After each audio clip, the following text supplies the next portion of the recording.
Attendez, ça y est, c'est parti. Bon, donc je vais recommencer rapidement pour l'enregistrement. Très souvent, les acteurs se reconnaissent avec le personnage qu'ils ont incarné. Et donc, quand le personnage est un personnage réel, à ce moment-là, c'est intéressant de comparer les deux thèmes pour voir peut-être si on retrouve ce qu'on retrouve entre les deux personnes. Et c'est ça que j'ai cherché. Alors, je ne trouve pas mon écran. Oh, ben alors ce soir, j'y suis pas du tout, du tout. Voilà, j'arrive pas à le trouver. Attendez, je vais mettre mon écran partagé. J'aurais dû commencer par ça. And I didn't. Alors, écran partagé. Hop, where are you? Eh ben, je le vois pas. Mais enfin, c'est incroyable ça. Pourquoi je le vois pas? Alors, attendez, je vais essayer. Il est là, il est tout près, mon écran. Donc, il n'y a pas de raison que je ne le trouve pas. Voilà, écran partagé. Il y a encore des gens qui veulent entrer. Bah.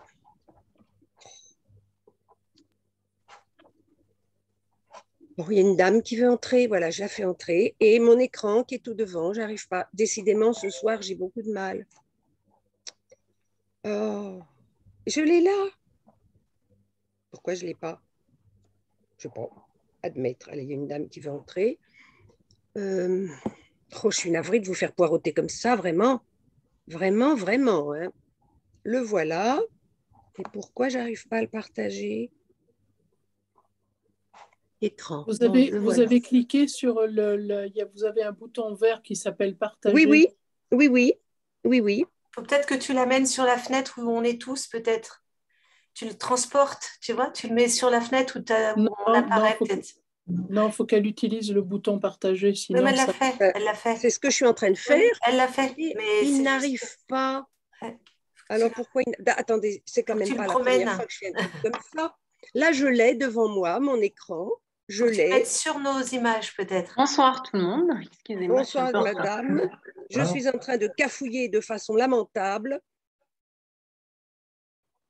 T'inquiète pas, on est bienveillant, Catherine. Oh, vous êtes gentille. Heureusement que vous êtes indulgent. T'inquiète pas. Ça nous arrive à nous aussi. Oui, on galère totalement parfois. Voilà. Vous l'avez?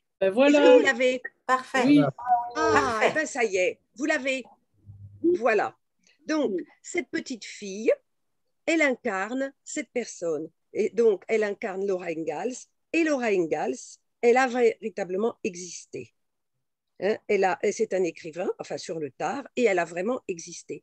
C'est cette famille Ingalls qu'on retrouve dans La Petite Maison dans la Prairie, elle a aussi véritablement existé. Alors voilà la signature de Laura.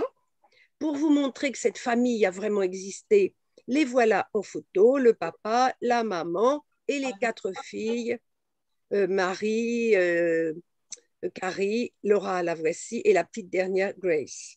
Et ça s'appelle en Amérique The Little House on the Prairie. Et il y a 8 tomes. Pour les Américains, évidemment, c'est pas comme pour nous. Pour eux, c'est un morceau d'histoire. C'est leur histoire des pionniers. Hein. Donc, ces gens-là, ils sont arrivés très tôt en Amérique. Vous voyez, là, il y a un registre des mariages réels où il y a leur nom. Donc, pour vous prouver, enfin bon, qu'ils ont réellement existé. Donc, ils sont arrivés, pour ceux qui ne connaissent pas trop, j'ai préparé une carte. Ils sont arrivés, ils étaient à New York, et puis le gouvernement américain proposait des terres gratuites pour coloniser l'Ouest. Donc, les personnes un peu aventureuses, comme le papa Ingalls, se sont dit, on va partir à l'Ouest et on va s'installer. Et on va tâcher de trouver une terre tout à fait fertile. Donc, notre Laura Ingalls qui raconte son histoire, elle, c'est la 2e fille de la famille, c'est la 2e. Elle a vécu toute l'histoire de La Petite Maison dans la Prairie, c'est à peine romancé, c'est vrai. Au début, c'était son livre, la première parution n'a eu absolument aucun succès parce que c'était trop vrai. Évidemment, il leur arrivait des malheurs, les enfants qui mouraient en bas âge, des hivers extrêmement froids, des étés très chauds, des invasions de sauterelles, la misère, etc. Et donc, son livre était catastrophique, c'était trop triste. Et puis, elle avait commencé à écrire à l'âge de 60 ans parce que sa propre fille Rose, donc la fille de Laura et d'Almanzo, voici Laura et Almanzo qu'on voit dans La petite maison dans la prairie, lui aussi, bien sûr, il a existé. Eh bien, sa fille Rose lui a dit, lance-toi, écris, tu as certainement un vrai talent, d'après ce que tu me racontes, c'est passionnant. Donc la voilà, Laura Ingalls, une fois vieille, avec ses livres, elle a fait fortune, elle a vécu à peu près jusqu'à 80 ans. Voici Almanzo vieux, et voici sa fille Rose, qui elle est devenue célèbre parce qu'elle a fait de la politique. Elle s'est lancée chez les Libertarians en politique. Donc, je reviens à leur affaire. L'État américain, le gouvernement proposait des terres, et donc ils sont partis. Laura Ingalls est née dans le Wisconsin, ici. Je vous ai mis la carte, hein, donc ça déjà, ça représentait, c'était l'aventure, hein, parce que passer ici, c'était comme j'avais fait avec Buffalo Bill, passer là, c'est l'inconnu, hein, c'est les Indiens, les dangers, et il n'y a pas de chemin, il n'y a rien du tout. Donc, déjà arriver à s'installer dans le Wisconsin, c'était déjà pas mal. Alors, donc, notre Laura, on peut regarder, la voici, on n'a pas d'heure de naissance, mais on a quand même une date, elle est née le 10 février 1957, elle est Verseau. Comme vous voyez, donc elle va mener la vie très dure des pionniers, et elle épouse, donc lui c'est le frère de son institutrice. Et comme je l'ai dit, ils ont une fille Rose, et aussi un fils qui ne va pas vivre. D'un point de vue transgénérationnel, mais ce n'est pas le thème de ce soir, c'est intéressant parce que Caroline Ingalls a eu aussi un fils qui n'a pas vécu, tout petit, il est mort. Laura Ingalls aussi a eu un fils, elle a une fille Rose, et sa fille Rose, pareil, elle a eu aussi un bébé garçon qui n'a pas survécu. Il semble que tous leurs bébés garçons manquent de chance et ne survivent pas. Alors, cette fille, donc elle est la deuxième, elle écrit, elle va être institutrice à l'âge de 16 ans, épouser Almanzo, avoir une seule fille. Ils auront énormément de mal dans leur vie tous les deux, parce que c'est la famine, ils vont devoir se réfugier chez les parents d'Almanzo tellement ils ont peu d'argent. Et puis lorsqu'elle écrit, à 60 ans, elle commence à écrire, à ce moment-là, à part la première fois où elle écrit, c'est trop triste. Ensuite, elle en fait un roman pour la jeunesse, un roman pédagogique, un roman didactique. On verra ça avec les étoiles. Il a un succès absolument phénoménal. Et comme vous avez vu sur la photo, ils deviennent aisés, ils ont de l'argent, etc. Les choses s'améliorent. On voit dans le thème de Laura qu'elle a un magnifique mercure, le mercure de l'écrivain. Et bon, comme je vous ai dit, on n'a pas son heure de naissance. Et alors, il est encadré de Soleil et de Jupiter en Verseau. C'est parfaitement magnifique pour un écrivain. Alors, elle a aussi Mercure-Uranus, donc c'est vraiment une espèce de rage, le désir de faire vraiment quelque chose qui sort de l'ordinaire en Cancer. Le signe du Cancer, c'est le signe du soleil de la carte des États-Unis, puisque leur indépendance a eu lieu le 4 juillet 1776. Ce Mars est sur le soleil des États-Unis. Donc c'est vraiment intéressant. Et puis ça marque aussi le désir. Uranus maîtrise cette triple conjonction et ce Cancer nous montre le désir de repartir en arrière, donc de faire œuvre de mémoire. Et d'ailleurs, elle a une lune aussi absolument magnifique, conjointe à Chiron. Enfin, si la lune est bien en Poisson, puisqu'on ne connaît pas trop son heure de naissance, même pas du tout, mais cette lune conjointe à Chiron en Poisson, ça va être sa popularité et le désir de repartir en arrière, la mémoire du peuple américain. C'est comme ça d'ailleurs que ces livres sont perçus. Ils sont enseignés à l'école. C'est vraiment une œuvre gigantesque en Amérique. Et conjoint à Chiron, elle répare l'histoire américaine.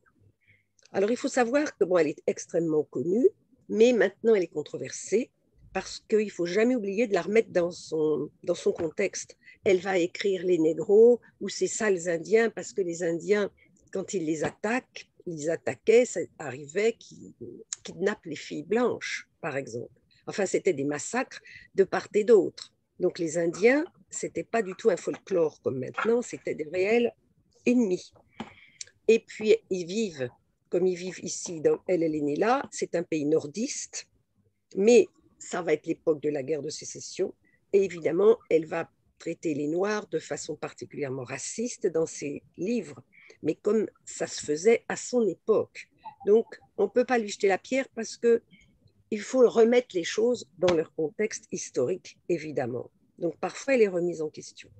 mais elle représente quand même la mémoire des enfants américains, de l'histoire américaine.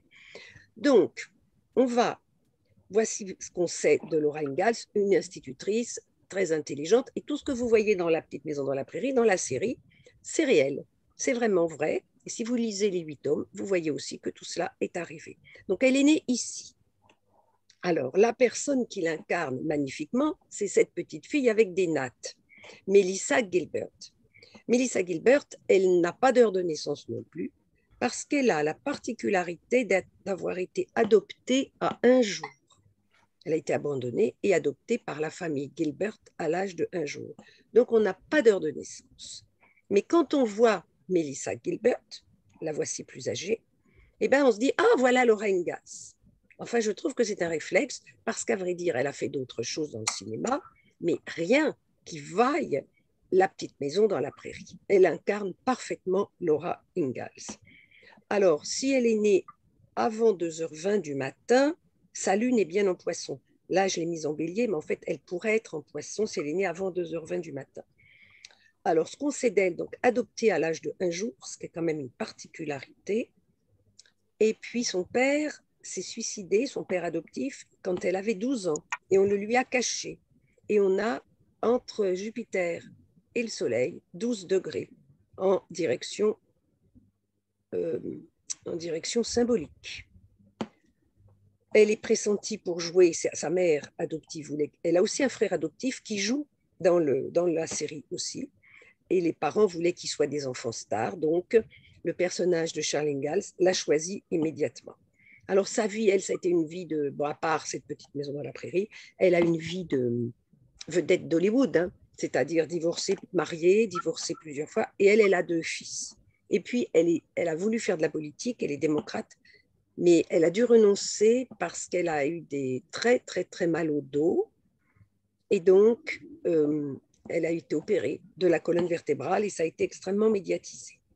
Alors maintenant, ce qui est intéressant, et c'est le sujet de l'exposé, c'est de comparer les 2 thèmes de l'écrivain Laura Ingalls, la deuxième de la famille qui a écrit le livre, et les thèmes de Melissa Gilbert, puisqu'elle incarne la petite fille américaine. Alors, on a ici Laura et ici Melissa. Alors, comme elles n'ont pas d'heure de naissance ni l'une ni l'autre, eh ben ça simplifie, on tourne les horoscopes comme on veut et ça facilite la lecture. Alors, elles ont leur soleil exactement carré l'un à l'autre. Le soleil de Laura Ingalls en Verseau, le soleil de Melissa Gilbert en Taureau à 18 pour toutes les 2. Donc on pourrait, alors on va voir comme ça, on va comparer, mais ce n'est pas intéressant de comparer, il faut le dire en français. Qu'est-ce que ça veut dire? Qu'est-ce qu'elles peuvent? Là, c'est un travail d'âme à âme, évidemment. Mon âme, pourquoi je suis venue t'incarner? Et l'autre qui écrivait, elle écrivait pour qui? C'est un peu ça la question, si on veut. Donc leur soleil en carré l'un à l'autre, en carré exact, Melissa pourrait dire à Laura, je relève le défi de vivre ta vie. Bon, c'est des phrases que je propose, hein, mais bien sûr, vous pourrez en trouver d'autres, bien entendu. Les 2 soleils, dans les 2 cas, on a des aspects, elles ont toutes les 2 une opposition Saturne-Pluton, toutes les 2, vous voyez, Saturne-Pluton et Saturne-Pluton. Là, celle-ci, Laura, a un carré à cette opposition, carré apex pour Laura, et un carré, et ici, c'est un sextile et un trigone. C'est comme si Melissa venait rattraper les difficultés, parce que ce carré, Pluton et Saturne, ce sont toutes les frustrations, toutes les difficultés. Laura Ingalls a été loin de faire ce qu'elle voulait. À l'époque, on ne faisait pas ce qu'on voulait. Elle a eu la chance de devenir institutrice, mais peut-être qu'elle aurait voulu faire autre chose ou avoir des études plus longues, etc. Eh bien, donc, c'est ce carré à Pluton et aussi ce carré à Saturne. Et elle a un sextile et un trigone. Dans les 2 cas, le Soleil, enfin, il est un peu loin, hein, mon sextile, mais comme on a des conjonctions, voyez, mais elle a, si on veut, elle répare la difficulté de Laura Ingalls. C'était un combat contre, si on veut, la frustration et le chaos dans cette vie de pionnier qui était très dure. Le nœud sud de Mélissa, c'est-à-dire d'où je viens, qui suis-je et d'où je viens, est exactement conjoint à la Vénus de Laura. C'est-à-dire que c'est comme si Laura, la petite américaine d'autrefois, l'écrivain, lui transmet ses valeurs, des valeurs capricorniennes, d'authenticité et la possibilité de faire avec rien. Et c'était vraiment le cas des pionniers. Il fallait se montrer inventif et puis se montrer sobre et tirer parti du dénuement. Alors pour Mélissa, c'est pareil. N'oubliez pas qu'elle a été adoptée à un jour. Le nœud nord de Mélissa, ici, est conjoint à l'Uranus de Laura. C'est comme si elle lui disait « Ma mission sera de donner vie à ton génie inventif, de donner vie aussi au début de la nation américaine, puisque le soleil de l'indépendance est un cancer, et que le cancer, c'est l'histoire, c'est les archives, c'est la mémoire. » Elles ont possiblement deux lunes en poisson, toutes les deux, possiblement, et aussi toutes les deux lunes conjointes à Chiron. Ça, c'est tout à fait extraordinaire. Donc, elles ont la même, si elles ont toutes les deux la lune en poisson, en tout cas, elles ont des lunes proches, c'est la même empathie, la même générosité, le moyen de nous émouvoir, toutes les deux. Et puis, la même gentillesse aussi. Et la lune de Mélissa est conjointe à Vesta de Laura. Je reprends le vœu de l'auteur d'incarner des voix féminines, ton rêve, puisqu'il n'est pas très loin de Neptune, et ton combat, si on veut, puisque Vesta est en bélier. Et la lune de Mélissa, alors on ne sait pas si elle est en poisson ou elles sont conjointes, mais elle n'en a pas son heure de naissance non plus. Mais on peut aussi penser que la lune de Mélissa est conjointe au Neptune de Laura. J'incarne ton rêve par mes vertus guerrières, féminines. Et moi aussi, je sais me battre à Hollywood. C'est comme toi quand tu t'es battue comme pionnière. Et j'incarne, avec ce Neptune, j'incarne ton rêve. Voilà ce qu'on pourrait dire pour toutes les deux. Les lunes noires, elles l'ont toutes les deux en Sagittaire. Donc, je vais relever le défi des grands espaces, de voir grand et de garder la foi quoi qu'il arrive. Elles ont toutes les deux cette qualité. Et Mélissa, d'ailleurs, encore maintenant, alors que c'est parfaitement démodé, c'était la mode en 1960, mais plus, mais elle continue à garder des grandes robes, genre le genre petite maison dans la prairie, un tablier à carreaux avec un panier. Elle continue à s'habiller comme ça. Les deux Chirons, vous voyez ici, sont conjoints, 17 et 20 poissons, c'est quand même pas loin. Alors, c'est la signature, ce Chiron en poisson, de l'artiste avec ce Neptune. L'une est écrivain, l'autre est actrice. Thérapeute, si on veut, elle soigne la nation américaine, elle enseigne par son jeu d'actrice l'histoire américaine. Et puis, elles montrent toutes les deux beaucoup d'empathie et beaucoup de gentillesse. Elles le portent sur elles. D'autre part, Pluton de Laura, ici en Taureau, est au mi-point exact. Voilà quelqu'un. Le Pluton de Laura est au mi-point en Taureau de la conjonction Soleil-Jupiter de Mélissa. Il est très beau, elle est très belle cette conjonction Soleil-Jupiter. Donc, on pourrait dire que la puissance de l'écrivain, sa puissance d'écriture, sa créativité révèle l'intégration optimiste de Mélissa à l'existence. Elle a son existence, sa réalité, son intégration optimiste, elle la doit à la puissance de Laura, qui est là, et au charisme de Laura et de ses écrits. Alors, encore une chose, Neptune, ici, de Mélissa, donc son jeu d'actrice, son talent, est conjoint à Pallas, 19 et 16, à Pallas de Laura, c'est-à-dire qu'elle incarne l'imaginaire des écrits de Laura Ingalls. Voilà ce qu'on peut en dire. Vous avez peut-être d'autres idées, parce que j'ai bien que je n'ai pas, évidemment, pas dit. Mais vous voyez quand même sans heure de naissance, à quel point la comparaison est magnifique. Et vous êtes d'accord avec moi que quand on voit cette petite, on dit « Ah, voilà Laura Ingalls ». On ne dit pas « Voilà Melissa Gilbert ». Vous n'êtes pas de mon avis? Enfin, moi, je vois ça comme ça. Et je n'ai pas fini. Alors, ça, c'est l'héroïne, on va dire, l'écrivain et l'héroïne. Alors, Melissa, elle vit toujours, hein, bien sûr.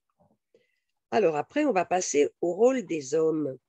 Charles Ingalls, le papa, il a vécu pour de vrai, le voici avec sa barbe. Alors, il est né le 10 janvier 1836, il est né à New York, mais il est parti dans l'Ouest, comme je vous ai dit, pour avoir des terres et coloniser les États-Unis. Il avait une barbe comme ça. Il a toutes les qualités dans le livre de la série télévisée. Hein. Il était comme ça, un très bon père. Il est charpentier de métier. Mais alors, il a ceci de curieux que je vous montre. Il a la bougeotte. C'est-à-dire qu'elle est née dans le Wisconsin, la petite fille Laura. Ensuite, dans le Wisconsin, ils sont allés dans le Missouri. Ils sont allés en Arkansas. Et ensuite, ils sont remontés dans le Minnesota. Vous imaginez, avec le wagon, ça c'est le wagon avec le chariot. On met un bœuf ou on met un cheval, toutes ces maigres possessions, et on part là-dedans. On risque de se noyer en traversant une rivière, de verser, d'être attaqué par les bêtes ou attaqué par les Indiens. C'est toute une aventure. Et lorsqu'ils étaient un peu bien installés, que leur récolte donnait bien, ce qui était le cas dans le Wisconsin, il a voulu partir parce que encore le gouvernement américain a promis des terres. Il a dit on va vous donner ceux qui vont y aller, beaucoup de terres et ça va être magnifique. Il y a cru, comme d'autres. Ils sont arrivés dans le Missouri et là les Indiens Osage, Ulysse Grant, un président américain, a dit ah non, on ne va pas dépouiller les Indiens. Il a créé une réserve d'Indiens pour qu'on ne puisse pas prendre leurs terres. Et du coup, les pionniers qui arrivaient là, alors qu'ils avaient lâché leur maison qui était à peu près correcte, leur cabane en rondin, eh bien, ils se sont retrouvés, ah ben zut, on ne peut pas s'installer, et ils ont dû repartir. C'est arrivé malheureusement fréquemment, ça joue pour l'esprit américain pionnier qu'on voit encore maintenant, c'est-à-dire, je ne veux pas faire confiance à l'État américain et je ne compte que sur mes ressources, mes propres ressources pour me défendre, pour assurer la subsistance de ma famille. C'est pour ça que les Américains, enfin ceux-là, c'est-à-dire les républicains et ceux qui sont très à droite, et surtout ceux qui habitent à l'ouest des États-Unis, par exemple dans l'Arizona, ils ont des armes. Et c'est pour ça qu'ils ont le droit de porter des armes, parce qu'ils ne font pas confiance au gouvernement pour assurer leur sécurité, par exemple. Et plus on va vers l'ouest, plus on voit, à part la Californie, mais c'est pour ça que tout l'ouest, comme ça, est très républicain, et c'est l'esprit pionnier, ils ne comptent que sur eux-mêmes. Ça vient un peu de là. Hein. Quand le gouvernement vous promet, en traversant tout ça, que vous aurez beaucoup de terre, et qu'une fois arrivé, ah ben non, c'est pour les Indiens, vous repartez, alors qu'ils avaient lâché la cabane en rondin, donc lui, il avait la bougeotte. Hein. Quand on était quelque part, en plus, quand ils arrivaient sur une terre, ils plantaient ce qu'ils pouvaient, et parfois ça n'allait pas pour le climat. Alors, ça marchait pas, ou alors il y avait une mauvaise récolte, ou il faisait trop froid, etc. Et puis, si les voisins n'étaient pas sympathiques, s'il y avait de l'entraide entre les pionniers, mais si on tombait sur des personnes qui n'avaient pas envie d'aider, c'était difficile. Donc, le voici, lui. Il a beaucoup de planètes en Capricorne, mais enfin, on ne sait pas grand-chose autrement. Alors, on va regarder avec l'acteur qui joue son rôle.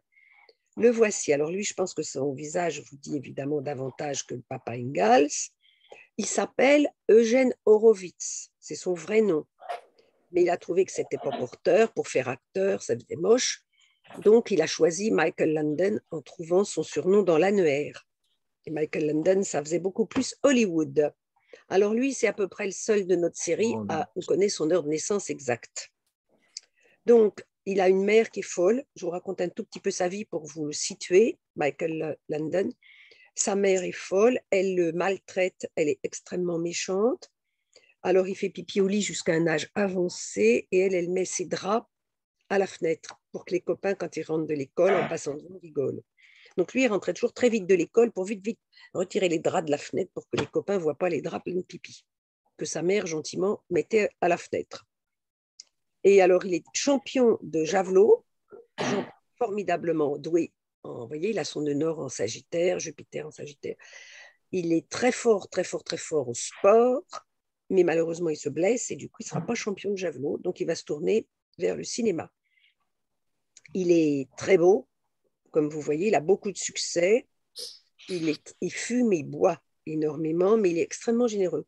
C'est le seul acteur et le seul, parce qu'il va devenir producteur de la série, il partage les bénéfices avec toute la troupe, y compris couturier, caméraman, etc. Personne n'a jamais fait ça à Hollywood.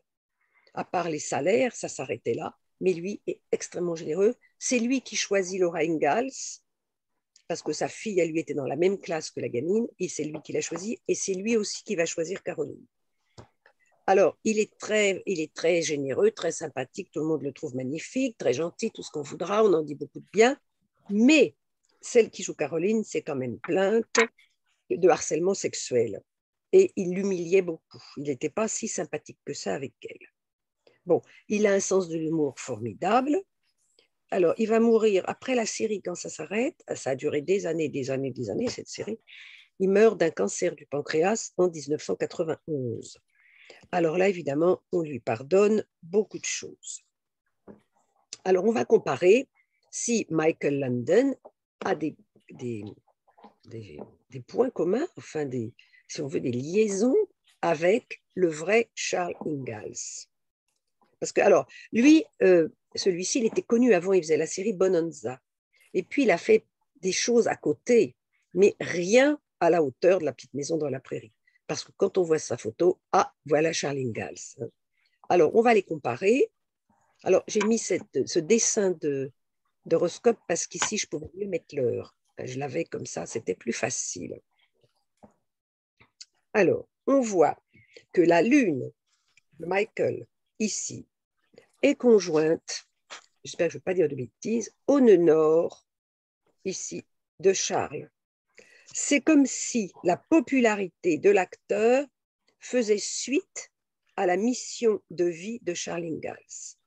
C'est comme si Charles lui disait, d'âme à âme, je te confie le flambeau, je te confie le relais, et tu vas incarner avec ta sensibilité, une sensibilité terrienne, de pionnier, eh bien, tu vas continuer ce que j'ai commencé.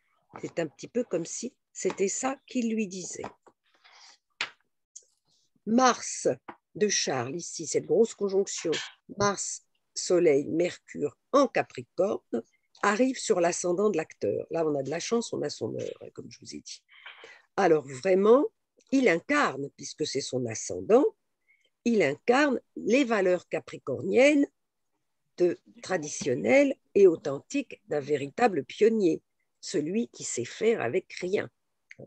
Et puis, dans le même esprit que ce que je viens de vous dire, le Saturne de Charles, ici début Scorpion, arrive sur la lune noire et le soleil, enfin c'est surtout lune noire et soleil de Michael. C'est-à-dire c'est comme s'il lui transmettait la responsabilité de père de famille. Hein? Je suis connu, dit Charles Ingalls, comme un père de famille exemplaire. Eh bien, là encore, je te transmets ce flambeau. Ils ont tous les deux un carré Saturne-Vénus. Tous les deux. Saturne-Vénus. Alors, on connaît les difficultés de Michael Landon avec sa mère. Il n'a quand même pas une vilaine lune. Hein. Il n'a pas une vilaine lune. Elle fait quand même un quinconce à Mercure. Quand même. Mercure, c'est lui. C'est son jeu d'acteur. Hein. Si sa mère n'avait pas été si méchante, il ne serait peut-être pas un aussi bon acteur. On pourrait peut-être penser ça. La 5, c'est le jeu d'acteur. Et puis, il a fait jouer des enfants dans ses séries. Hein. Saturne, Vénus, peut-être. Ils sont tous les deux très bons pères de famille. Michael Landon, il a eu beaucoup d'enfants. Ils ont aussi beaucoup de charisme et des succès féminins. Charles a une lune trigone Vénus, et lui, il a lune sextile Pluton. C'est ça son charisme, qui crève l'écran d'ailleurs. Voilà, peut-être que vous avez encore, vous les notez, puis on verra après, d'autres idées pour comparer leur vie. Hein? Il y a peut-être d'autres choses évidemment intéressantes à dire. Alors, celle pour qui je trouve que ma théorie est vraiment la plus frappante, c'est pour Caroline, la maman, qui elle aussi bien sûr a existé, elle est née dans le Wisconsin comme son mari, et Laura, la voici en vrai, ça c'est le jour de son mariage, et puis la voici encore avec son mari. Caroline Ingalls, c'est la mère de famille, d'après les écrits de sa fille, la mère de famille parfaite, et l'épouse aussi très soumise et qui dit jamais rien. Elle n'avait pas envie de déménager. Quand ils étaient installés, qu'il y avait une église, une école pour les enfants, et qui faisait partie d'une communauté qui se serrait les coudes, elle n'avait pas du tout envie de repartir et de replanter la tente pour parler ailleurs. Mais le mari, il avait la bougeotte et on suivait. Il ne lui demandait pas trop son avis. Et vous remarquez qu'elle a toujours un sourire. Alors, voici la personne qui l'incarne. Je pourrais faire un petit jeu. Qui connaît le nom de l'actrice américaine? Il y a quelqu'un qui connaît son nom? Non. On ne la connaît pas, hein? Ouais, enfin, moi, je ne la connaissais pas. La voilà. Elle est absolument merveilleuse. Elle s'appelle Karen Grassel. Et là, on n'a pas non plus de... Elle est si peu connue comme personne, c'est assez curieux. Il n'y a pas non plus d'heure de naissance, je n'ai pas trouvé. Et la voici qui incarne, donc la voici maintenant un peu plus vieille, puis la plus moderne, elle incarne donc la maman qui est là. Quand elle a fait des auditions pour le rôle, Michael London a dit « c'est bon, envoyez-la au costume, tout de suite ». Et tout de suite, on lui a mis le bonichon sur la tête et c'est magnifique. Alors, cette personne, quand elle a joué, elle n'avait pas d'enfant à elle et elle a été formée à Londres. Hein. Mais en fait, elle a fait d'autres choses au théâtre. Mais à vrai dire, rien à la hauteur de sa réputation dans la petite maison dans la prairie. Et je trouve que pour elle, franchement, on la voit, c'est Caroline Ingalls. Vraiment, de mon point de vue. Hein. Je ne sais pas si vous êtes d'accord. Alors, on va comparer toutes les deux. Et voilà, Caroline Ingalls qui a vraiment existé et l'actrice américaine. Alors, le soleil de Karen, ici, est conjoint à la lune de Caroline. Et d'ailleurs, lune nœud nord Uranus. Ça, c'est vraiment sensationnel. Hein. C'est vraiment sensationnel. Je viens pour incarner des valeurs poissons d'empathie, de gentillesse et nœud nord, vivre ta mission. Je suis ta mission de vie, elle pourrait dire à Caroline. Et ton génie inventif, je l'endosse. Et d'ailleurs, vous remarquez qu'elles ont les nœuds comme ça, inversés. Hein. Nœud sud ici 13 et nœud nord 10. C'est comme si, vraiment, c'est comme si Karen disait, qu'est-ce que j'étais avant? Eh bien, j'étais Caroline Ingalls. Et je vous ai dit qu'elle n'avait pas d'enfant, Karen Grassel, et elle a merveilleusement incarné toutes les valeurs féminines de Caroline, qui est avec cette lune en poisson. Elle reprend, si on veut, le flambeau, la gentillesse, de l'empathie et le sacrifice. Parce qu'évidemment, femme de pionnier, c'était pas drôle, mais femme de pionnier, c'est encore pire. On pourrait dire aussi que cette inversion des nœuds, c'est peut-être une marque de continuité. Lilith, oui, non, Lilith et Jupiter, ici, de Karen, sont carrés à la conjonction, ici, 1, 2, 3. Jupiter et Lilith sont carrés. Et donc, sa Lilith et Jupiter sont carrés à l'axe des nœuds, au sien et à l'axe des nœuds, forcément, de Caroline. Là encore, avec ce Jupiter et cette lune noire, elle se met au défi de vivre la vie et d'incarner la mission de Caroline Ingalls. Sa lune à elle, ici, est conjointe, vous voyez, au Chiron de Caroline. Donc là encore, Alors, cette lune, elle est importante. Je vous ai dit, le signe du cancer, c'est très important pour les Américains parce que c'est la mémoire américaine. De toute façon, c'est un signe de mémoire et de retour sur le passé. Et elle a cette lune en cancer pour incarner la mère parfaite sur le chiron de Caroline. Caroline qui montre cette mère parfaite qui répare toutes les blessures de ses filles. Alors, l'actrice reprend à son compte, si on veut, la soignante de la famille et l'épouse parfaite. Alors, comme je vous dis qu'elle n'avait pas d'enfant. Mercure, ici, son jeu d'actrice, Mercure à 12, est conjoint à Neptune de Caroline. Elle vient vraiment incarner les rêves de Caroline, les désirs de liberté de Caroline, ses désirs en Verseau, qu'évidemment, elle n'en avait pas, et aussi ses difficultés d'intégration. Il fallait quand même le faire, d'arriver au milieu de nulle part avec les Indiens qui vous guettaient. Carré, Jupiter. Vous pouvez éteindre votre micro? Vous pouvez? Il y a quelqu'un qui rit, tant mieux, mais je l'entends. Alors, c'est vrai qu'elle déménageait tout le temps. Dès qu'elle avait fait un peu son trou quelque part, il fallait repartir. C'est vraiment Jupiter, Vénus, carré Neptune. Alors donc, je trouve que cette comparaison-là est la plus parlante des trois. C'est peut-être aussi parce que, je trouve que cette actrice est vraiment inconnue. Bon, enfin, de mon point de vue, je ne vous dis pas que j'ai raison. Mais moi, Karen Grassel, si on faisait le test, je ne savais pas du tout qui c'était. J'ai fait un peu le test autour de moi, en effet, personne ne sait qui c'est. Est incapable de lui donner son nom américain, et quand on donne le nom américain, on ne sait pas qui c'est. Alors qu'évidemment, Caroline Ingalls, tout le monde la connaît, grâce au film. Vous voyez? Alors, est-ce que vous avez d'autres idées? Et je peux revenir en arrière si vous avez vu d'autres choses intéressantes sur les thèmes, les comparaisons. Il y a quelqu'un qui veut dire quelque chose? Non? Non? Vous êtes contente? Bon, peut-être tout à l'heure. Alors, j'ai trouvé un autre exemple, mais il est moins vrai. Là, il est mon exemple pour les trois personnages, les trois acteurs. Dire qu'ils n'ont pas fait grand-chose à côté, c'est peut-être injuste et faux. Mais de notre point de vue français, ils sont pour toujours la famille Ingalls. Alors que si on prend, j'ai aussi préparé celui-ci, Romy Schneider et l'impératrice Sissi. C'est vrai que l'impératrice Sissi, elle est pour toujours Romy Schneider, toujours. Même s'il y a un autre film, même si elle est incarnée par d'autres actrices, Élisabeth d'Autriche, elle est Sissi. Et d'ailleurs, Romy Schneider est autrichienne. Mais la différence avec la famille Ingalls, c'est qu'elle a fait beaucoup d'autres choses très valables et très connues.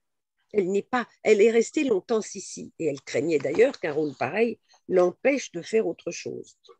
Mais vous savez bien qu'en France, elle a beaucoup joué avec beaucoup de succès. Donc, c'est un peu moins vrai. Mais on peut quand même regarder un petit peu, si on veut, comparer, puisqu'elle a vraiment longtemps incarné l'impératrice d'Autriche. L'impératrice d'Autriche, elle était née à Munich, elle est bavaroise. Elle est vraiment autrichienne. Alors, vous remarquez l'ascendant de Romy Schneider. Non, pardon, c'est le contraire. L'ascendant de Sissi, ici, à 18 Vierges, arrive juste au mi-point. Alors, elle est très marquée par le signe de la Vierge, Romy Schneider. L'ascendant de Sissi arrive au mi-point du Mercure-Neptune de l'actrice. C'est comme si elle lui disait, tu vas venir incarner, tu vas jouer ma vie. Hein, tu vas jouer Mercure et Neptune, c'est ton jeu d'actrice. Tu vas le faire à la perfection avec ce Mercure en Vierge et je viens me mettre dans ce jeu d'actrice. Elle est venue la chercher. C'est comme si elle, comme actrice, était venue chercher cette impératrice. Vous voyez les rapports. L'ascendant de Sissi tombe dans la maison 4 de Romy Schneider. Elle marque l'histoire des racines de Romy Schneider, puisque Romy Schneider est autrichienne. 2 fois, oui.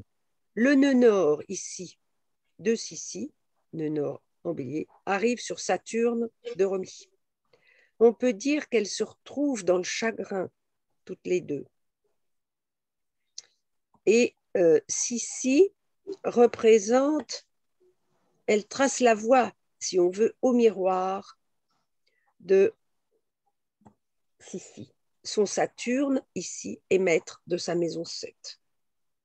Oui, donc son nœud nord, c'est le Saturne de l'actrice, et Saturne, c'est le maître de sa maison 7. Donc c'est comme si elles étaient en miroir, l'une avec l'autre.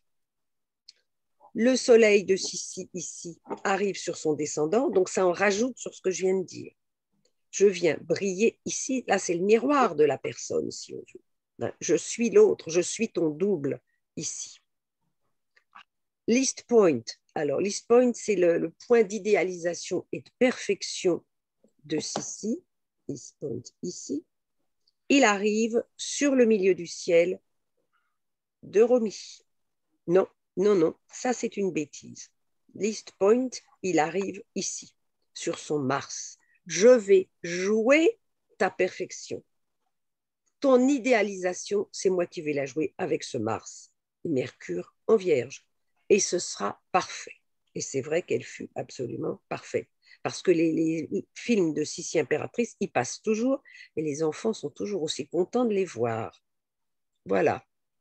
Oui, c'est vrai que Leurs soleils sont en carré, comme pour les autres, hein, l'autre histoire, de Capricorne. Et elle a ça sur le point bélier. C'est ça qui assure la force de Romy Schneider, c'est qu'elle a cette conjonction extraordinaire 0-0, soleil-lune à 0 balance, et c'est ce qu'on appelle le point bélier, c'est-à-dire le point bélier, c'est 0 bélier, le début du zodiaque, et les 0 des 3 signes cardinaux, c'est toujours le point bélier. Et donc, elle a ce soleil sur le point bélier, et elle aussi, enfin elle est à 2, mais carré l'une à l'autre, comme tout à l'heure. Nous vivons l'une par l'autre. Elle a rendu l'impératrice extrêmement connue et populaire, hein, et en même temps, ça a assuré la popularité, la vie de l'impératrice a assuré la popularité de l'actrice autrichienne. Elles ont toutes les deux aussi Mercure-Mars en signe de terre, toutes les deux. Capricorne ici et Vierge. Bon, alors je ne sais pas très bien quoi en penser, mais c'est un signe de... Il faut que les choses soient faites et qu'on y arrive. Et on va mettre la niaque et on va mettre le temps qu'il faudra, mais on va y arriver. Et ça me représente aussi un certain pragmatisme. Là, c'est de l'ambition.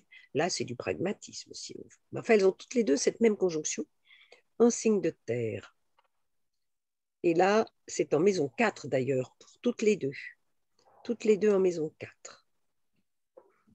Elles racontent toutes les deux l'histoire de la famille. Elles sont toutes les deux pour la dynastie.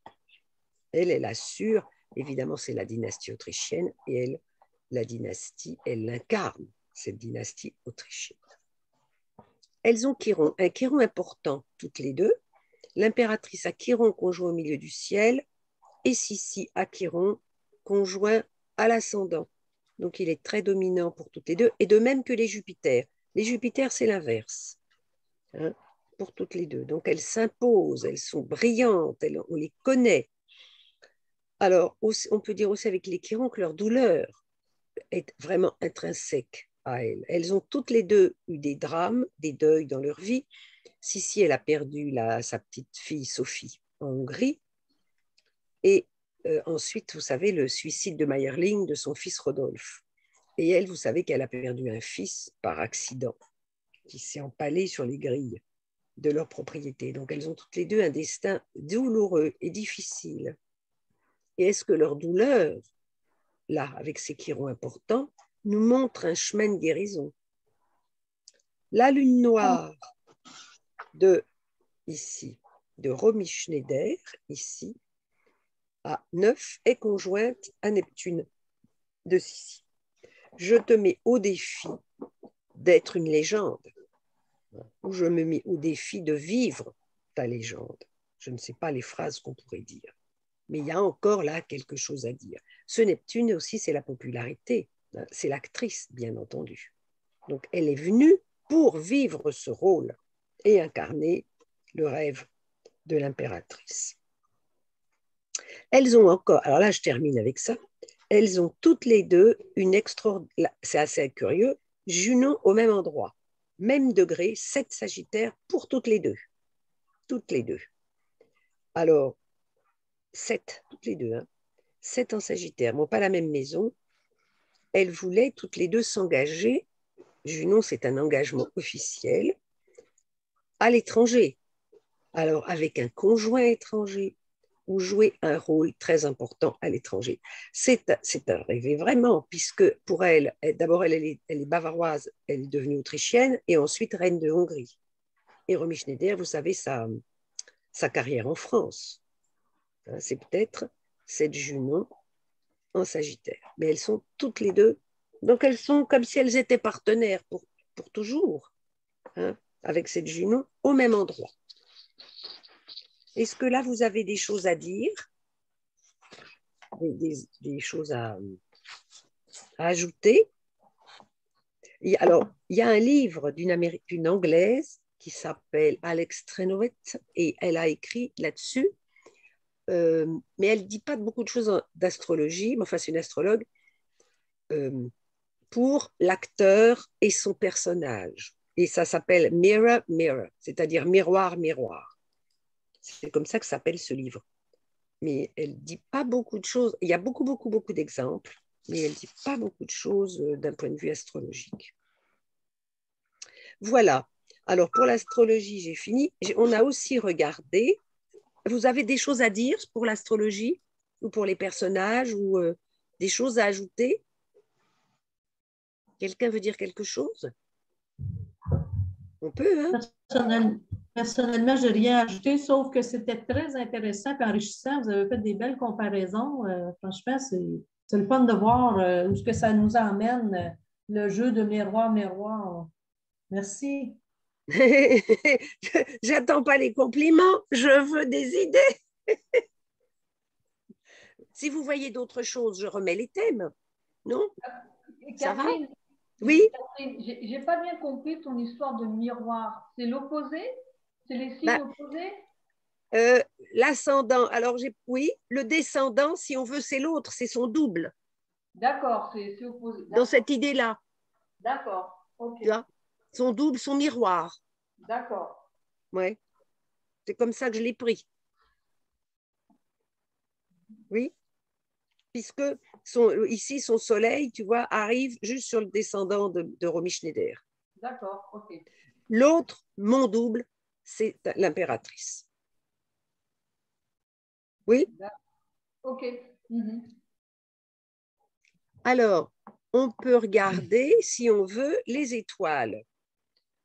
Alors, Nathalie, tu veux faire les étoiles ou je continue? Comme on avait prévu pour ce soir, les étoiles, c'est toi qui allais nous les présenter? Bon, alors je continue avec les étoiles et tu ne te priveras pas de donner d'autres idées. Voilà.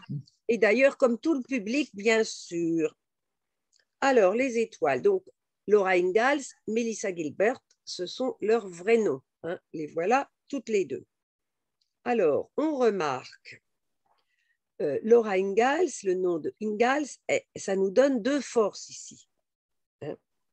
Eh bien, elle les reprend ici. C'est-à-dire que là, le poids, on pourrait dire, le poids familial, le poids transgénérationnel, elle va le vivre. Ça va être elle l'endosse, on dirait. Allez, je vous prends et puis je vais vivre pour vous et puis je vais régler tout ça. Ou elle endosse la difficulté et elle est elle-même une force. Voilà. Eh bien, elle, c'est pareil. C'est assez amusant. Hein. Regardez, c'est pareil. Melissa Gilbert, alors elle est adoptée, mais enfin, bon, on n'a pas mieux. Hein. Adoptée un jour, elle aussi, de la même manière, elle endosse la roue de fortune et le pendu de la famille. Une histoire là aussi lourdement transgénérationnelle, bien qu'elle soit une enfant adoptée. Mais alors justement, qu'est-ce qui pose une question? Mais enfin, elle n'a pas d'autre nom que celui-ci.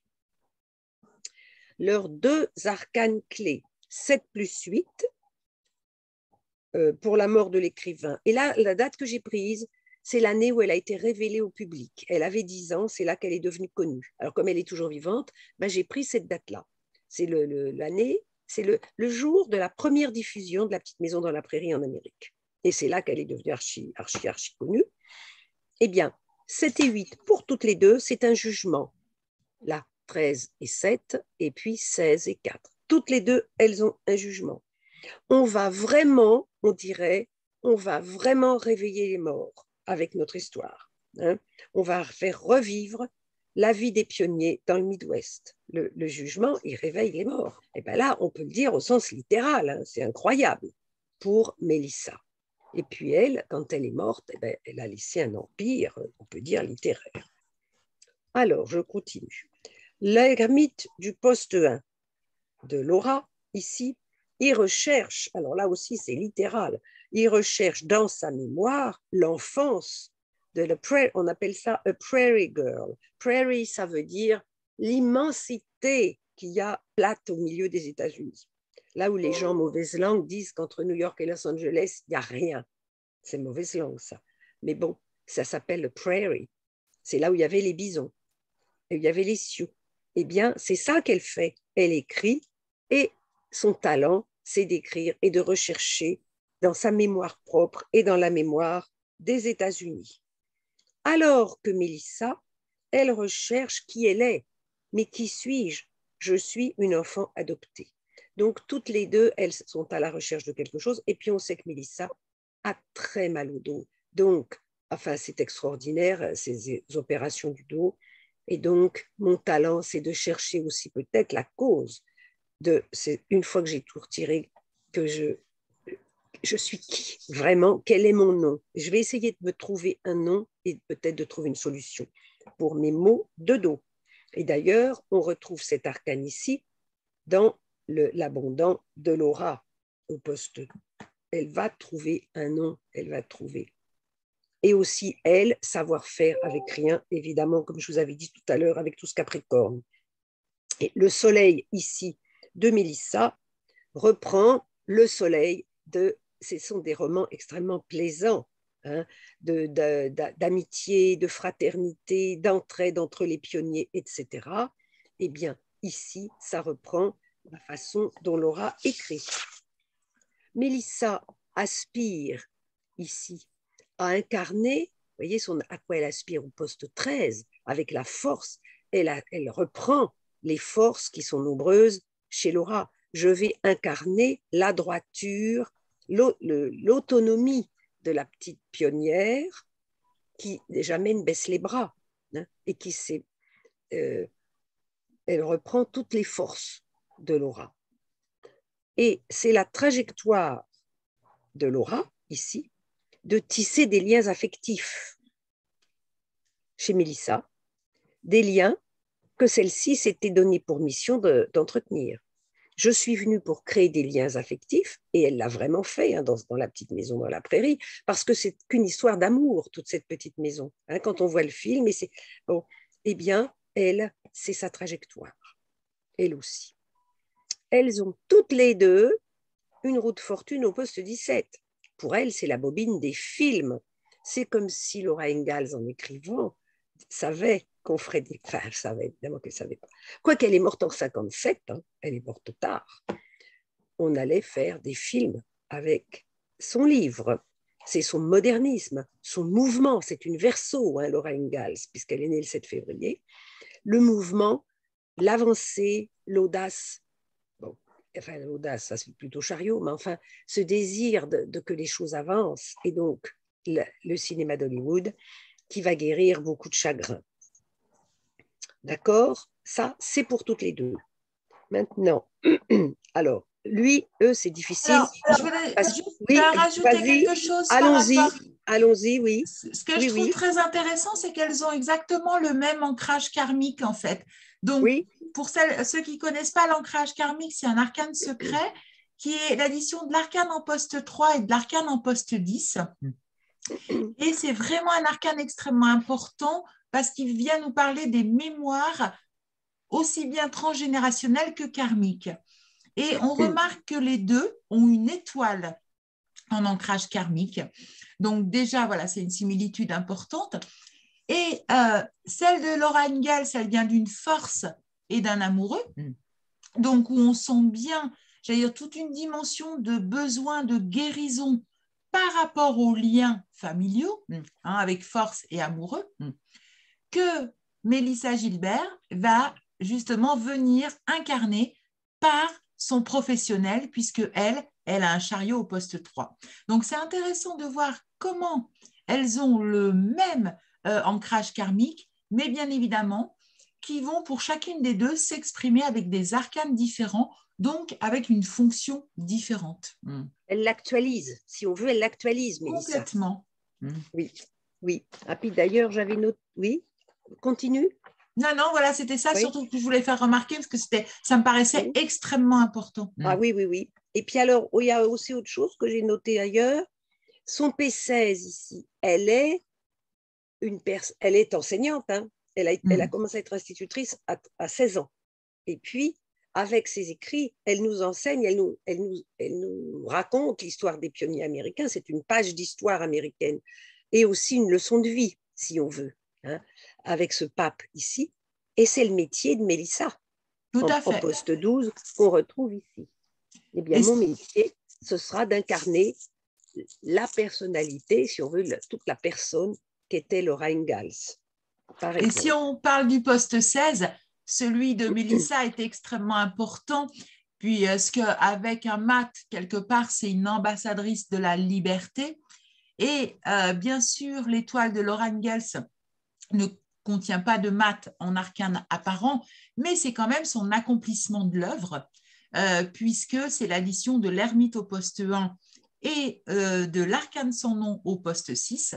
Donc, un accomplissement de l'œuvre mat, mais qui est fait justement par le champ magnétique de l'identité retrouvée. Donc, on sent à quel point ce qu'elles ont fait ensemble, ça donne une notion, je dirais, de liberté et d'identité retrouvée. Et d'ailleurs, celui-ci, là, en poste 6, on le retrouve là. Hein? Et puis, alors évidemment, c'est aussi La petite maison dans la prairie, rien que le titre, c'est un hymne à la nature, hein, bien entendu. Et puis, c'est aussi un peu de nature, ce poste 13, c'est l'essentiel. Quand on a tout retiré, qu'est-ce qui nous reste? C'est la nature. Hein? C'est là aussi. Ils sont en champ magnétique. C'est ça, quand deux personnages ont leur poste 1 en champ magnétique, nous, on peut le voir, j'allais dire, par rapport à notre entourage. Quand quelqu'un de notre entourage a son poste 1 en champ magnétique avec le nôtre, ça fait des merveilleux compléments où on peut vraiment œuvrer et faire des grandes choses ensemble. Et elles, on voit pourquoi elles ont œuvré ensemble. Alors vraiment l'hymne à la nature, comme vous parlez Catherine, effectivement, avec cet ermite, mais en plus de se faire un nom, N-O-M. Oui. Et c'est d'autant plus important que celle-ci, il ne faut pas perdre de vue, elle a été adoptée à un jour. Donc, quand on est un enfant adopté, toutes les questions qu'on se pose toute sa vie, même à un jour, c'est bien entendu, elle a eu ses parents, enfin, à part son père est mort, mais enfin, c'est absolument crucial pour l'américaine. Hein.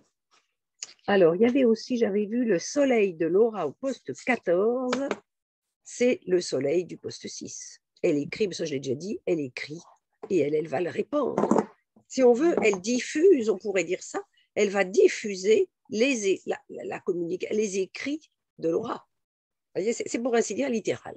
C'est pour ainsi dire littéral. C'est exactement ça, parce que si on voit les deux postes 14, on n'oublie pas que Soleil et Maison Dieu, ce sont des arcanes qui sont quand même vraiment en lien. Laura Ingalls, elle construit le roman, puisque le Soleil, c'est vraiment un arcane de construction. Et qu'est-ce que va faire Laura Ingalls à son poste 14 de communication? Elle va vraiment le faire jaillir, le répandre et lui donner une notoriété encore plus grande, pour le coup, en l'incarnant. C'est une diffusion, là. En lui donnant corps, ouais. Oui. Et regardez ici, comme tu dis, donner corps, là tout d'un coup, je regarde l'empereur, l'année où elle a incarné, donc elle a donné corps, comme tu dis, à Laura Ingalls, et c'est l'année où elle a crevé l'écran. Exactement. Hein? Là, vous voyez, c'est sorti. Avec le jugement en arcane clé dont tu parlais, c'est effectivement, elle ressuscite toute une période de l'histoire, quoi, en fait. Exactement. Et oui. et elle avait 9 ans. Enfin là, ça fait 10 ans. Enfin non, elle a 9 ans. Elle a 9 ans, vous voyez, elle n'a pas encore 10 ans. Elle a 9 ans. Alors, eux, les hommes, là, c'est compliqué, ils sont 3. Alors, on va le faire à la fin, parce que 3, ça fait beaucoup. Mais là, 2. Alors là, c'est les 2 mamans. Donc, Caroline, la vraie maman, et l'actrice de Californie, Karen Grassel. Alors là aussi, comme dans les thèmes astrologiques, il y a pas mal à dire, je trouve. Alors, Laura Ingalls nous dépeint sa mère comme une, vous voyez bien dans l'histoire, extrêmement aimante. Et Caroline, elle a 3, je lui ai trouvé 3 amoureux. 1, 2, il est où l'autre? Là. Elle a 3 amoureux. C'est une personne, elle est venue, elle aussi, pour créer des liens affectifs. Elle est venue 6 et 12 pour être une mère. Regardez son ancrage karmique, c'est une lune. La lune qu'elle n'a pas, d'ailleurs, curieusement, elle ne l'a pas, mais elle l'a ici. Elle l'a ici, alors quand elle a joué, elle n'avait pas d'enfant. Je ne sais pas si elle en a eu d'ailleurs du tout après. Je ne sais pas. Parce qu'on ne dit rien d'elle, elle n'est pas connue. Elle est juste connue comme Caroline. Elle est là, la mère, elle incarne une mère. Et quand on voit ce sourire, évidemment, regardez là, elle est splendide quand on la voit ici. Enfin, c'est d'ailleurs c'est toujours son jeu d'actrice d'avoir ce sourire magnifique, la voilà là. Et évidemment, après, on la voit comme ça. Et là, ici, chez elle, il est là, en ancrage karmique. Donc, vous voyez comme c'est amusant, ce qu'elle a là, elle est venue pour ça, et moi, bon, voilà, je me retrouve ici. Je trouve ça sensationnel. Alors après, Karen, elle a oui, alors voilà, sa lune, ben voilà, elle incarne les vertus féminines. Je l'ai déjà dit. Caroline, elle, est une femme puissante. Hein, parce que la femme soumise, d'accord, elle est soumise, elle suit le chariot, elle fait ce qu'elle peut. Mais enfin, qui est-ce qui tient toute la maison? C'est quand même elle, c'est elle qui... enfin, elle a un rôle, on sait bien, hein, derrière tous les grands hommes, les pionniers, on pourrait dire que ce sont des grands hommes extrêmement courageux, il y a une femme valable. Eh bien, la voilà, la femme compétente, charismatique, puissante, magnétique. Elle a 3 diables, Caroline. Là, voilà un autre. Vous voyez un peu comme ils sont bien placés ici. Alors, elle avait peut-être du mal à se mettre en route. Ça ne lui plaisait pas de déménager. Enfin, elle y est quand même bien arrivée. Il fallait charger le camion, le chariot, le wagon, comme ils disent, et partir. Avec ce chariot poste 4, elle a appris à faire les bagages, on va dire. Alors, et Karen, on peut dire qu'elle incarne, Karen ici, elle incarne les arcanes difficiles de Caroline. J'ai écrit ça. Alors, ermite, chariot et roue de fortune, hein, eh bien, pour Karen, c'est plus facile. C'est-à-dire qu'on les retrouve, mais à des postes plus faciles. La roue de fortune, on la retrouve dans le professionnel, c'est-à-dire la bobine de film, l'actrice de cinéma. L'ermite, ici, ce qu'elle est là en difficulté, elle est là en talent, de savoir nous faire revivre la mémoire de cette période. Et le chariot, qui est pour elle une difficulté, elle l'a ici. Vous voyez, elle a transmuté les arcanes en difficulté de l'aïeul. Enfin, ce n'est pas son aïeul, mais pour dire. Hein, vous voyez ce que je veux dire. Elle est littéralement le pape auquel aspire Caroline. Caroline, elle est là. Eh bien, alors on dit toujours, hein, elle va solutionner, si on veut, cette difficulté.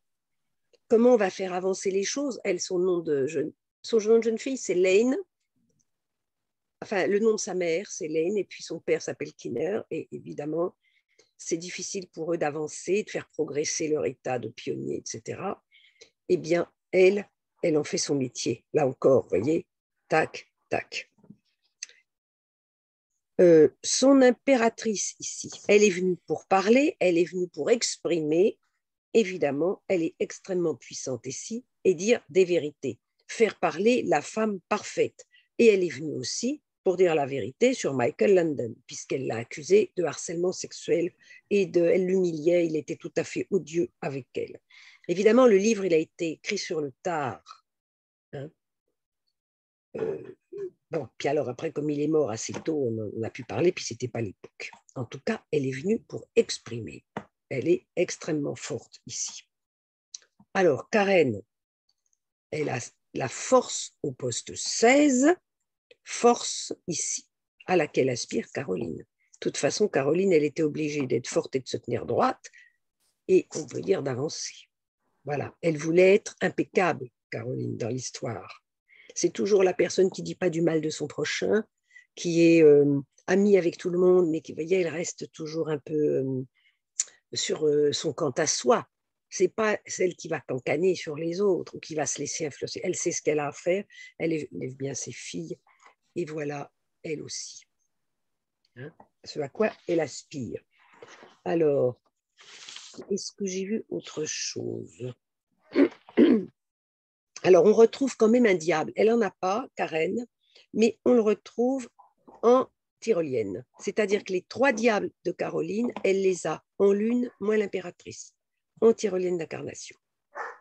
Donc, le diable n'est pas loin non plus chez elle, et elle a ce qu'il faut, et elle doit utiliser, même si ça ne vient pas d'emblée, elle doit utiliser toute sa ressource et toute sa puissance et toute sa créativité pour être à la hauteur de la véritable Caroline, hein, si on veut. On pourrait dire ça comme ça. Voilà.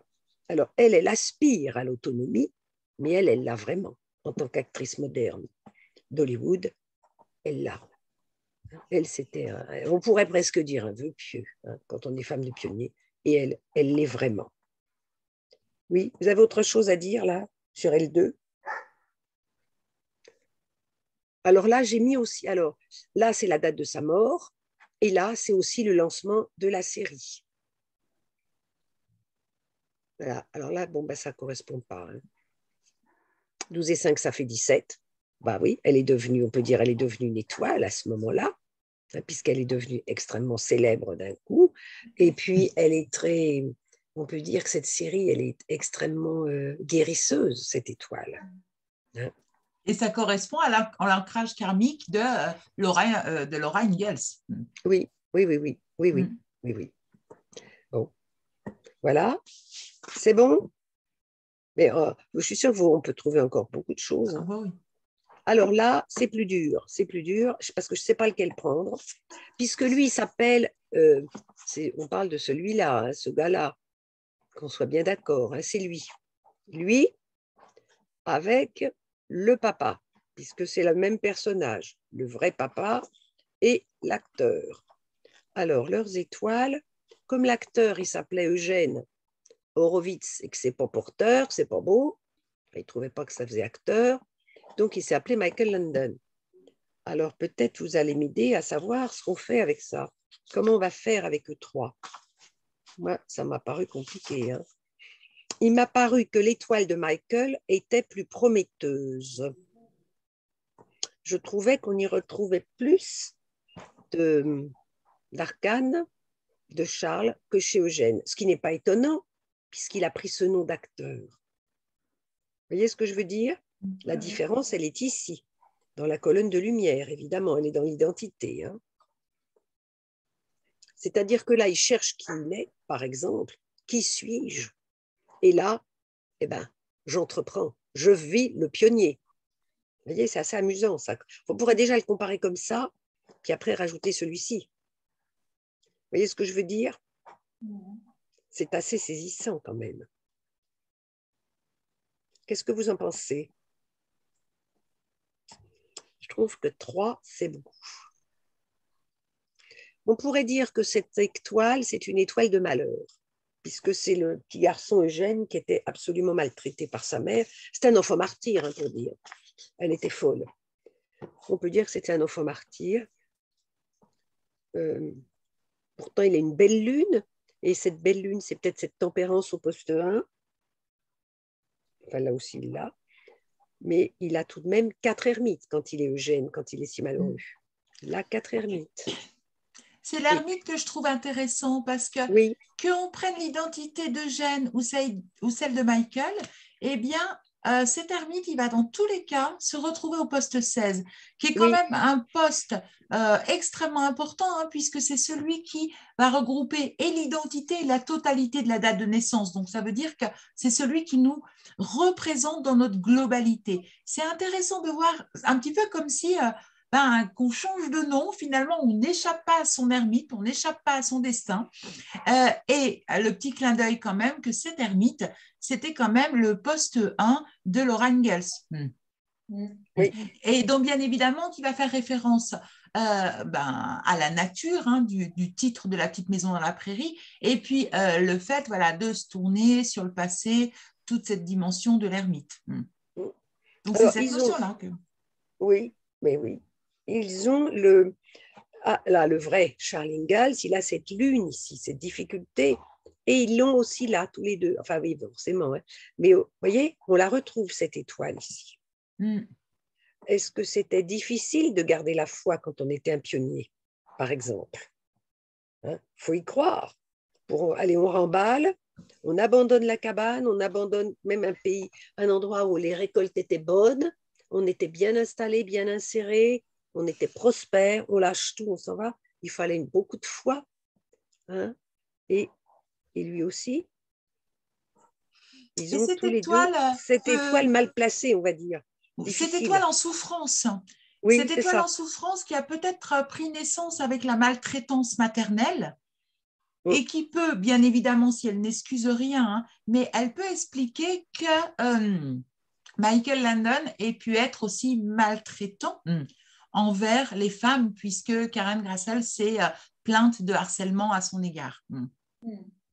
Donc, on sent quand même de toute façon, une étoile en poste difficile, c'est-à-dire surtout en poste 4, pour un homme, va représenter toujours un lien très difficile de maltraitance avec la femme. Et pour Michael Landon, ça a commencé de par sa mère, en fait. Eh bien oui. Oui. Et on pourrait presque dire que la petite maison dans la prairie, quelque part, faisait de toute façon office de guérison, j'allais dire presque universel, hein, mais surtout pour lui, et je fais encore une fois référence, aux étoiles de l'ancrage karmique de Laura Ingalls et de Mélissa Gilbert. 11 et 6, il a encore cette étoile en ancrage karmique. Ah oui, voilà. Il l'a encore là. Hein. Ouais. C'est amusant ça. Et puis alors, voyez, lui, là, on peut dire son métier, enfin toute proportion gardée, hein, mais c'était le pionnier, c'est vraiment le chariot. C'est le terme, le chariot. On appelle ça un chariot en français. Eh bien, le chariot, là, qu'il a en poste 12, c'était son métier de parcourir et de chercher, de trouver un endroit. Le chariot, lui, il l'a ici. C'est comme si, en endossant le personnage de Charles Ingalls, il trouvait une consolation. Vous voyez ? Une guérison, une voie de guérison, une consolation. Et d'ailleurs, pour revenir à la dimension de guérison, on remarque que la date de lancement, il a l'étoile au poste 7. Et donc, voilà, il vient vraiment guérir quelque chose. Il vient guérir quoi ? Il y a le pendu au poste 8. Donc, on sent quelque chose, de transgénérationnel par rapport aux blessures faites aux femmes ou les blessures qu'ont pu occasionner la femme, dont la mère. Et du coup, il incarne la mission de vie de Charles Ingalls, qu'on retrouve ici. Tout à fait. Ça n'a pas de fin. On peut jongler comme ça, vous voyez. C'est vraiment sensationnel. La dimension de l'étoile dans le thème de Michael Landon est quand même impressionnante parce qu'il l'a en ancrage karmique et il l'a aussi en promesse de vie, c'est-à-dire l'addition poste 3 plus poste 5. Oui, ici, oui. Ouais. Oui. Lui aussi, regardez, là aussi. Vous voyez ? Lui, ça nous fait un pape. Alors, oui, mais je veux dire, pareil, tu vois, quand on a le même arcane là et là, en poste 10 et en poste 5, par le fait, l'ancrage karmique est la promesse de vie. Alors là, effectivement, si on creusait, il y a vraiment quelque chose d'extrêmement important parce que pour le coup, Charles Ingalls, c'est un pape, si je ne me suis pas trompée, en promesse de vie, qui est quand même le champ magnétique de l'étoile. Et cette étoile, quelque part, j'allais dire, elle tient un petit peu tous les personnages de La Petite Maison dans la Prairie. Michael Landon l'a au poste difficile du poste 4, mais Charles Ingalls, lui, il l'a au poste 2, un poste tout autant difficile. Donc, ce lien vraiment de résilience, de pardon et de réponse à une blessure d'humiliation en lien avec la femme, en lien avec la mère, est omniprésente dans les personnages de La Petite Maison dans la Prairie. Oui. Ils ont tous les deux l'ancrage karmique égal à la promesse de vie. Exactement. Même si ce n'est pas les mêmes arcanes. Hein, mais en champ magnétique. Les deux arcanes sont en champ magnétique puisque Charles a un pape et Michael Landon a une étoile. Le souffle guérisseur. Donc, il y avait vraiment une mission de venir guérir quelque chose. Vous voyez? Alors, quoi d'autre? Vous voyez comment on écrit les livres? On se lance à deux, là. Ça fait un peu comme ça. Il y en a une qui lance une idée, l'autre l'attrape, et puis voilà. Et ça monte. Et ça monte. Alors, et vous autres? Je suis sûre qu'on voit encore, il y a beaucoup à dire. Hein. Et puis, alors, regardez cet homme c'est assez intéressant, ce mat au poste 6 pour quelqu'un qui parcourait l'immensité inexplorée des États-Unis. Et c'est l'aspiration de Michael Landon avec ce même mat à son poste 13. Hein. Et voilà. Et oui. Oui, mais moi, je viens… Justement, là, j'ai trouvé, sauf si je n'ai pas eu le temps de bien voir, sur le thème de Charles Ingalls, j'ai trouvé étonnant de ne pas voir du Sagittaire important. Tu vois, autant là, je comprends le mat, il n'a pas grand-chose en Sagittaire, je crois qu'il n'a rien. Non, c'est vrai. Et je me suis dit, pour un pionnier, tiens. Et donc, toi, tu as expliqué l'histoire qu'il était pionnier par le Capricorne. J'aurais jamais eu l'idée, moi. Oui, mais alors regarde, du coup, le maître du Sagittaire, c'est Jupiter. Oui. Et regarde comme il est relié, Jupiter. Tu as vu? Opposé. Là, je ne l'avais pas vu, mais tu as vu, c'est ta remarque qui me fait penser ça. Ce Jupiter du Sagittaire de voir grand, opposé. Donc, allez, vas-y. Soleil-Mars, c'est quand même le gars qui en veut, hein, Soleil-Mars. On a Jupiter en face. Allez, on y va. Il nous met au défi. Et ce Jupiter carré Pluton, carré Lune. Donc, l'opposition, toi, tu l'expliques. Ah ouais. Moi, j'aurais bien aimé voir Jupiter en Sagittaire. Oui, et en Cancer, il n'est pas vilain. Tu sais, en Cancer, il est exalté. Oui, exact. Bon, d'accord. Bon, il est rétrograde, hein. Il est rétrograde. Son Jupiter, là. Ouais, mais c'est ça qui m'a étonnée dans le thème. Je me suis dit, tiens, par contre, dans l'étoile, on voit bien avec le mat. Enfin bon, je suis pas très… Ah, mais l'étoile est merveilleuse.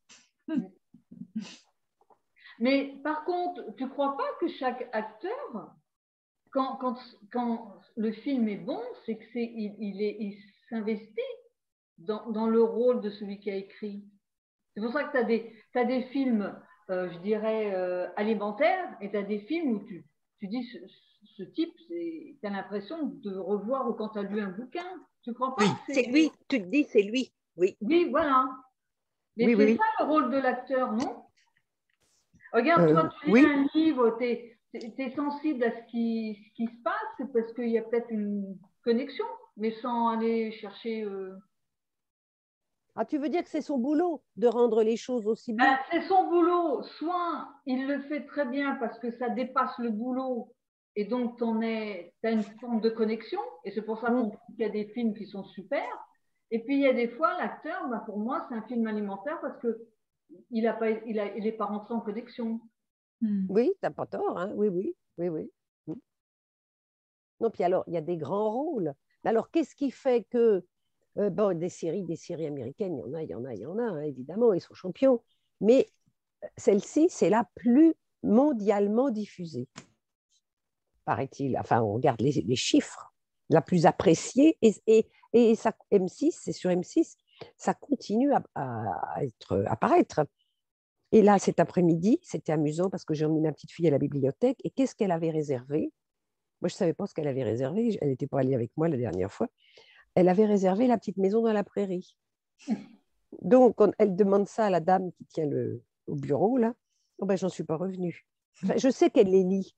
Mais justement, cet après-midi, elle l'avait réservé. Elle demandait si sa réservation était arrivée.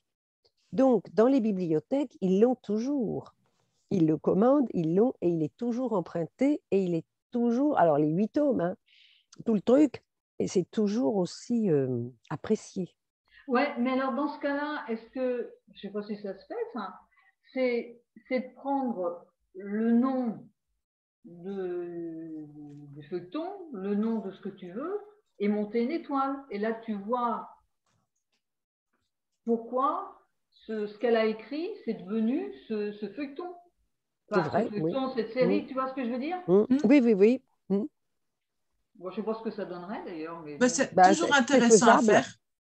Oui, c'est faisable, c'est parfaitement faisable parce que la date, on l'a, la date de publication du premier livre, on doit l'avoir.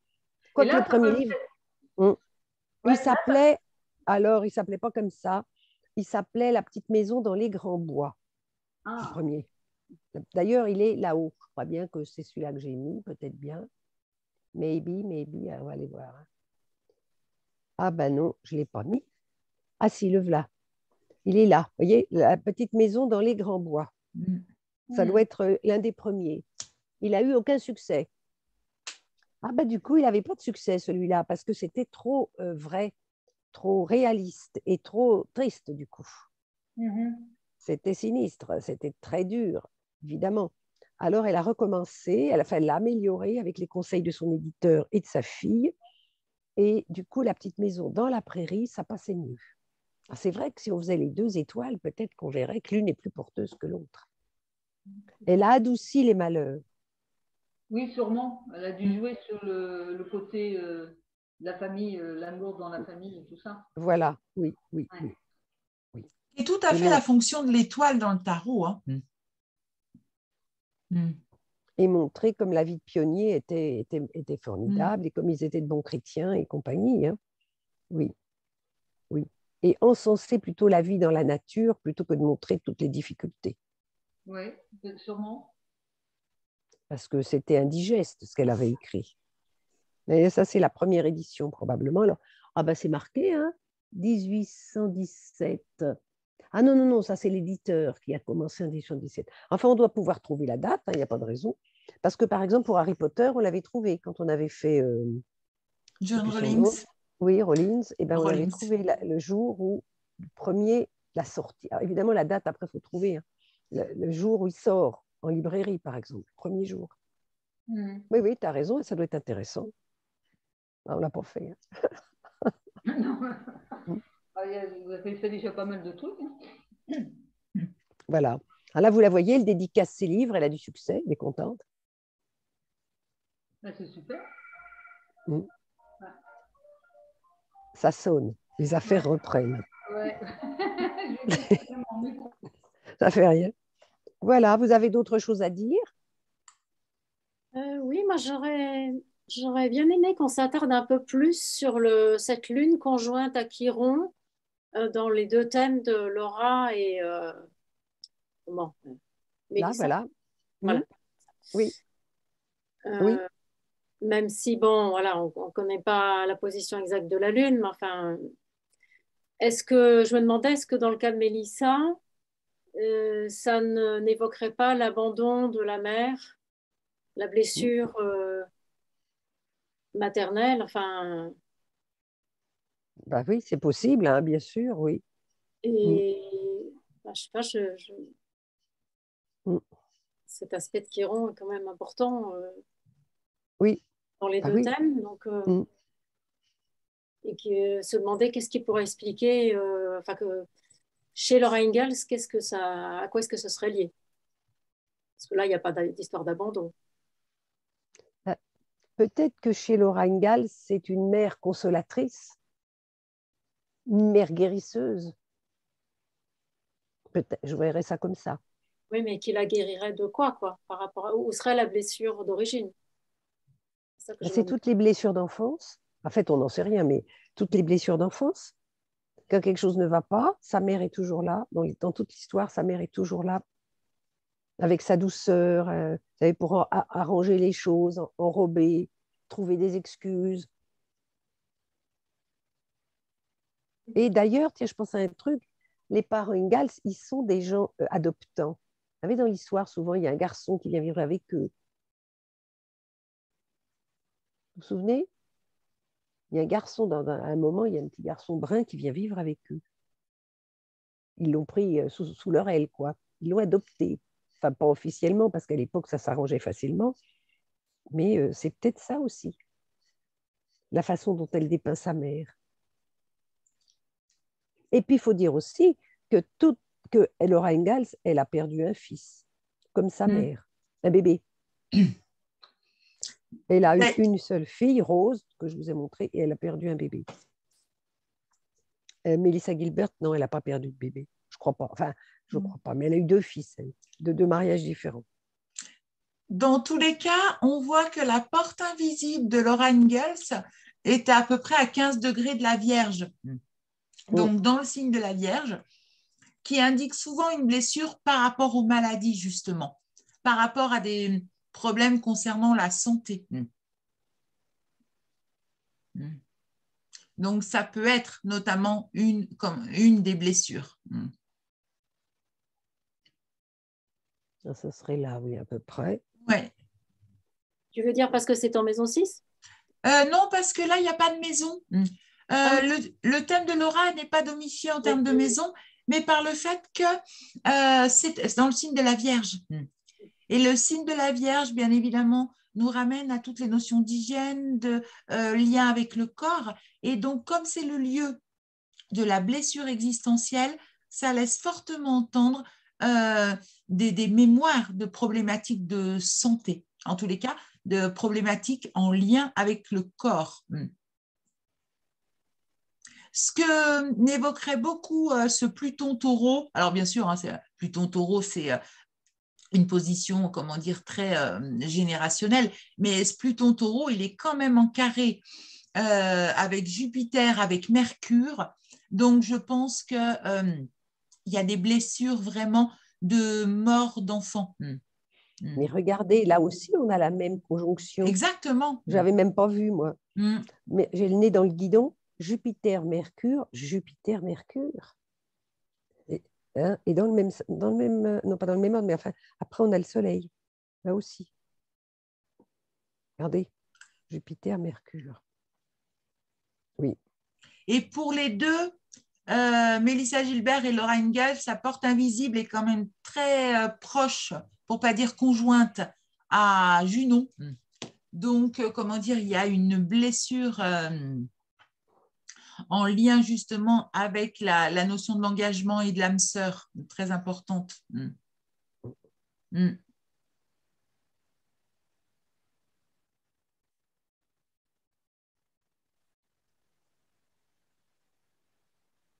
C'est-à-dire, regardez, du coup, avec ce Chiron, pour revenir à ce que disait Claire, Jupiter, c'est le premier maître des poissons.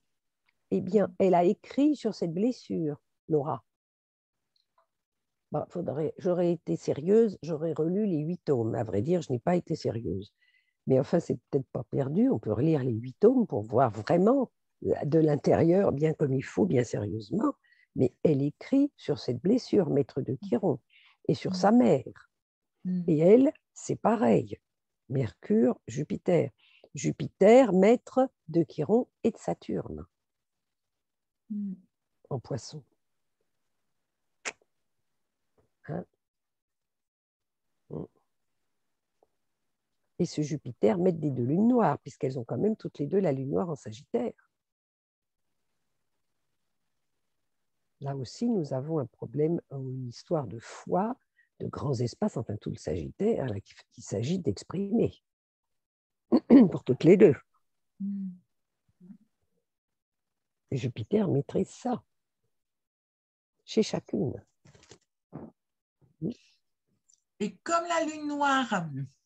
je parle du thème de Laura Ingalls, là, comme la lune noire est à 22 Sagittaire, le point de culpabilité, il est à 20 Poissons, donc c'est-à-dire sur Chiron.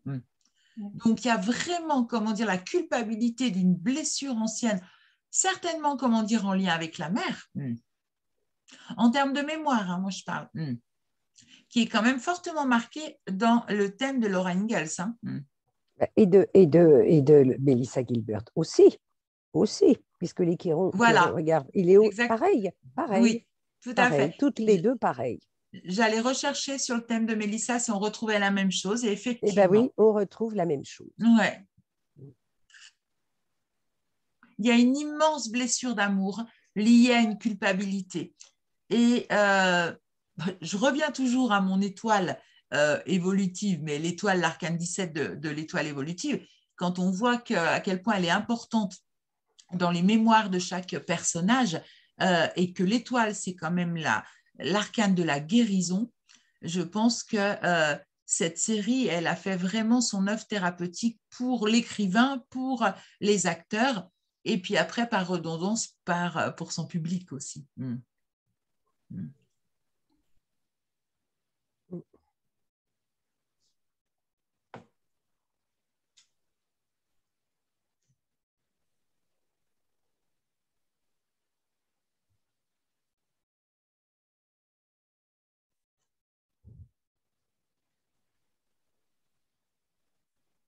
Et si c'est aussi important aux États-Unis, peut-être que si on faisait l'étoile des États-Unis, on verrait un lien. Oui. Ben, c'est surtout le soleil. Les États-Unis ont l'ascendant Sagittaire, la dépendance, le jour de l'indépendance. Enfin, on n'est pas sûr. Bien souvent, on dit qu'ils sont ascendant Sagittaire, l'heure à laquelle l'indépendance a été signée. Eh bien, l'ascendant est Sagittaire et le soleil est en Cancer. Et la lune au Verseau. Et tous les gens, enfin j'avais lu ça, tous les gens qui ont une importance pour l'histoire des États-Unis, il y a une lune au Verseau. Quelque chose qui les ramène au Verseau de cette lune américaine. Alors évidemment, Laura Ingalls, elle a une triple conjonction au Verseau.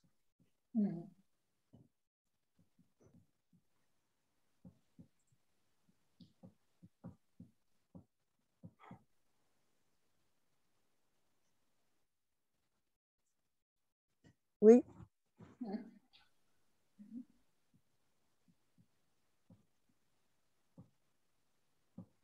Voilà, ça donne à réfléchir. Hein.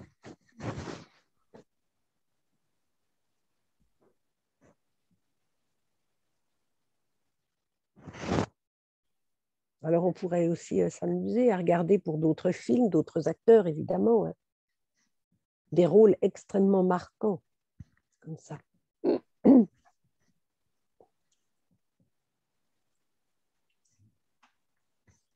Voilà. C'est super.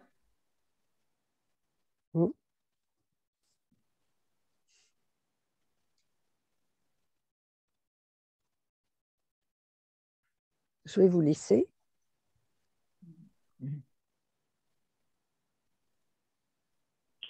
On va réfléchir. Ah ben, j'arrête l'enregistrement. Oui. Oui, tu peux arrêter l'enregistrement maintenant, bien sûr. Voilà.